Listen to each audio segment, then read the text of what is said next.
नमस्कार सम्पूर्णमा मैले आज पुरानो नेपाली किताब महेन्द्र मालाबाट अनि कक्षा 7बाट एउटा कथा लिएर आएकी छु।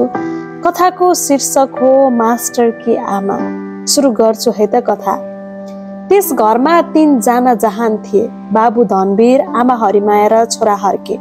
हर्के 6 वर्षको हुँदा अचानक उसको बाबु धनवीरको मृत्यु भयो। धनवीरकै कमाईको भरमा जेनतेन पालिएको दुखी परिवारमा उसको मृत्युले असह्य वेदना र दुःख थपिदियो।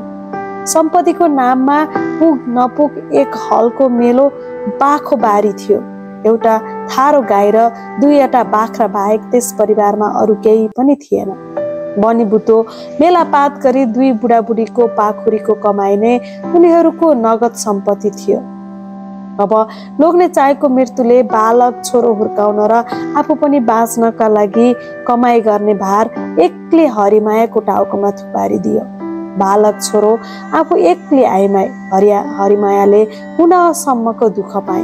हरिमायाको दुःख उनसँगै रह्यो।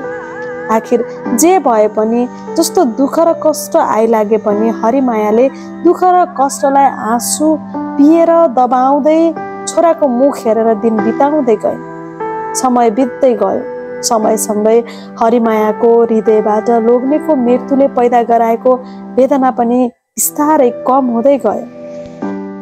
अब हरिमाया जसरी तसरी छोरो हुर्काउनपट्टि लागिन्।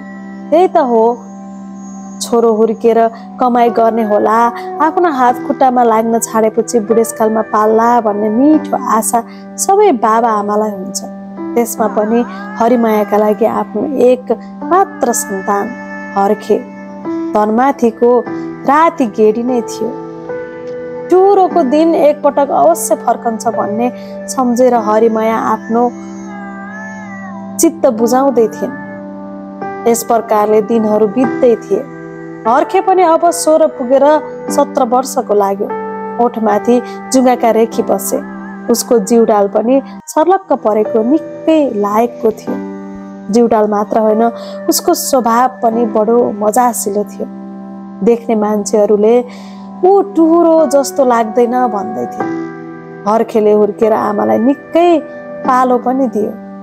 अब परिवारका छरछिमेकहरू हरिमायालाई निकै सुखी देख्थे र भन्थे, जति दुःख खेप्नु पर्यो अब तिम्रा दिन फर्के।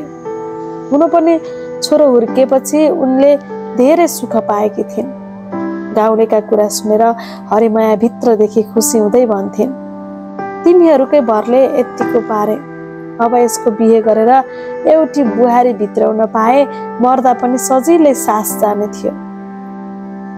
हरिमाया यस्तै मिठा मिठा कल्पना गर्दै थिइन्। हर्केको मनमा चाहिँ 2-4 वर्ष परदेश गएर 2-4 पैसा कमाउने र यसो अक्षरसम्म चिन्न पाए हुन्थ्यो भन्ने विचार उठ्न लागेको थियो। यस्ता विचार मनमा उठ्ने बित्तिकै बुढी हुन लागेकी एक्लै आमाको भित्रदेखि माया लागेर आउँथ्यो उसलाई। अनि झट्टै कतै हिँडिहाल्न पनि सक्दैन थियो। कहिले घर छोडेर नहिँडेको हर्केलाई कहाँ जाने र के गर्ने भन्ने कुरा केही पनि थाहा थिएन। दार्जिलिङ, आसाम, लाहोर भर्ती, काठमाडौँ आदिको कुरा त उसले निकै सुनेको थियो, तर यतै जाने भनेर आँट गर्न चाहिँ उसले सकेको थिएन। एक दिन बिहान अचानक गाउँभरमा खैला बैला मच्चियो। गाउँका 2-3 जना अरू केटाहरूसँग हर्के पनि राति नै भागेर हिँडेछ। यो कुरा थाहा पाएपछि हरिमायालाई खपिसक्नु भएन। उनले यो संसार अँध्यारो देख्न थालिन्। जतिसुकै दुःख र पीर आइपरे पनि उनले फेरि पनि खेप्नै पर्यो। एकपछि अर्को आशाको तेन्द्रो झुन्डिएर मान्छे बाँच्दो रहेछ।